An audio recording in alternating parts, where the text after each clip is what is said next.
Hello, everybody out there.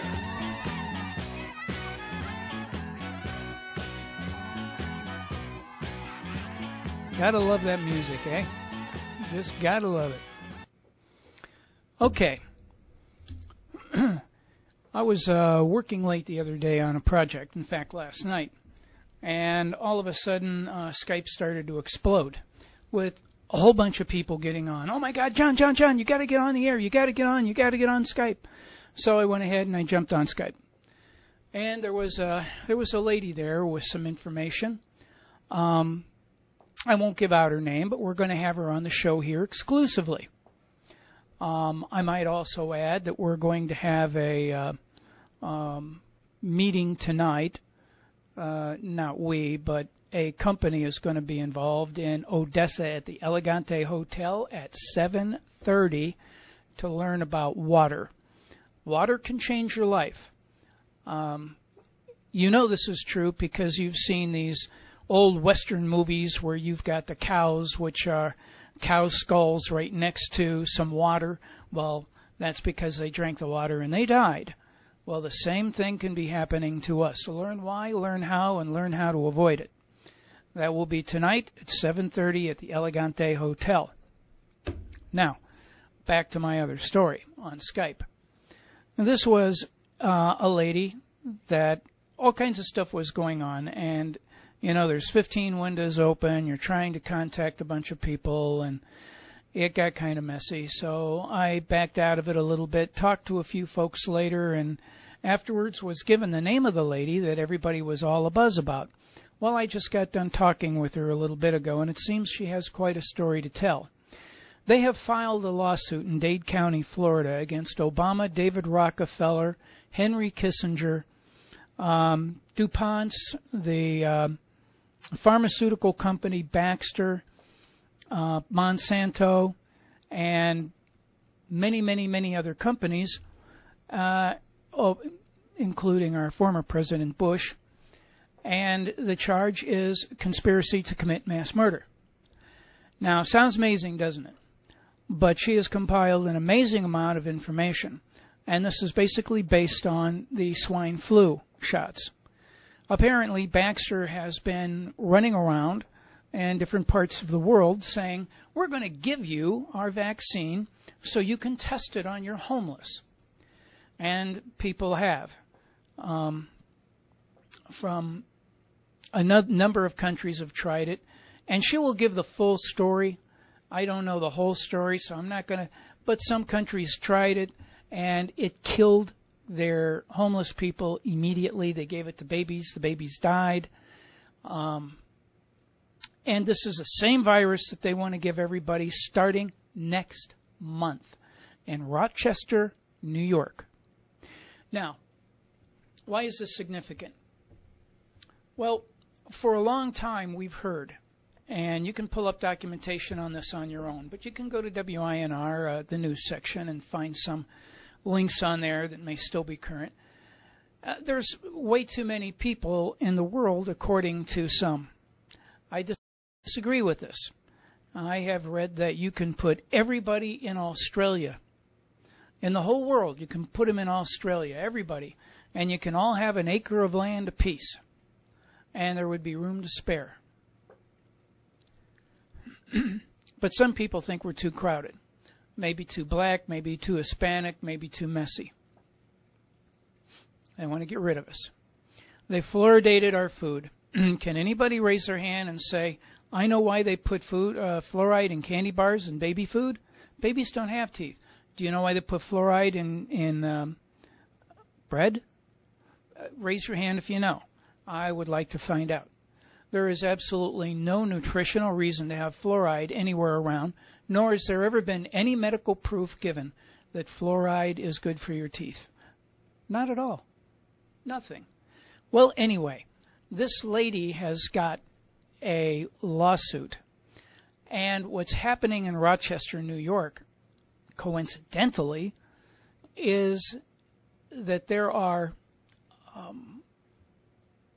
going to be a FEMA disaster training thing going on involving foreign soldiers, whole big bunches of them, There's empty train cars all over the place. And this is at the very same time they're going to be encouraging the swine flu vaccine to be administered. Now, why doesn't she want people to get the swine flu vaccine? Well, number one, it's killing people. Number two, it's intentional. Number three, it's got a live avian virus in it. And she says they've got documentation that this is, in fact, the case. Doctor documentation, not lay documentation. But we are going to ask her a lot of questions for as long as we can and get some answers. But they're going to have this happen at the very same time that they're holding these FEMA drills. Now, the idea is this. If you go ahead and start infecting people, you will be able to spread this very rapidly. And indeed, the avian flu and all this spreads very rapidly. If you spread it rapidly enough and enough people die, there'll be a panic. More people will go to get the vaccine because they're stupid.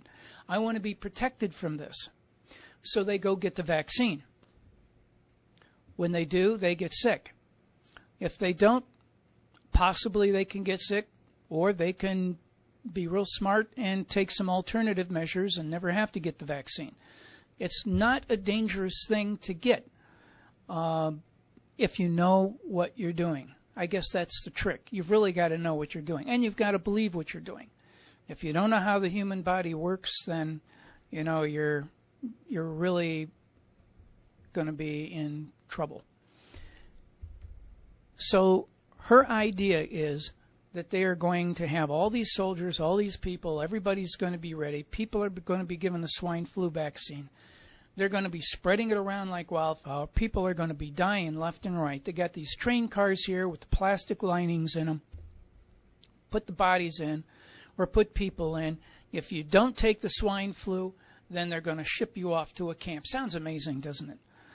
And this is not a mandatory thing at the moment. They're not doing forced vaccinations, but they're actually offering money to homeless people to take it and to young families to give it to their children.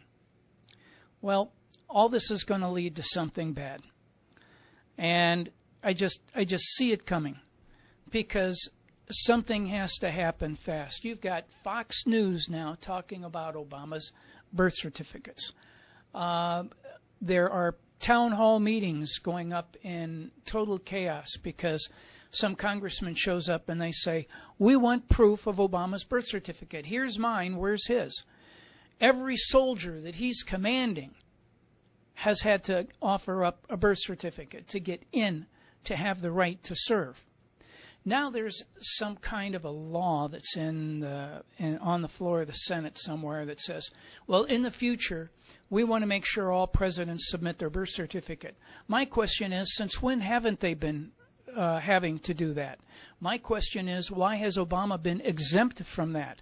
My question is, why prior to the official election, when everybody was notified of this problem, including the entire Electoral College, Nancy Pelosi, speakers of the House, every congressman and every congresswoman and every senator and every senatorwoman was given a letter saying, please investigate Barack Obama's birth certificate. And nobody did. Why was he given a pass on this? But then again, I digress. We're back to this lady that's going to give us a lot of information. Apparently, other countries have picked up on what she's filed.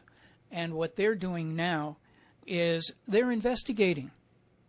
We're talking about Poland, Hungary, Vienna. There were a couple of other countries in there that were very interested in the material, and they too are looking into what may have happened because, we have spread these vaccines in a lot of places and a lot of people have died.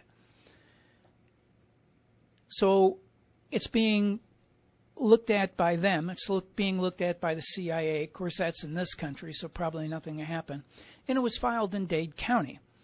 Now, this lady is right now being protected by a number of Marines. That's right, Marines. Very, very odd that Marines are assigned to protect her, but apparently she needs some, and she's getting it.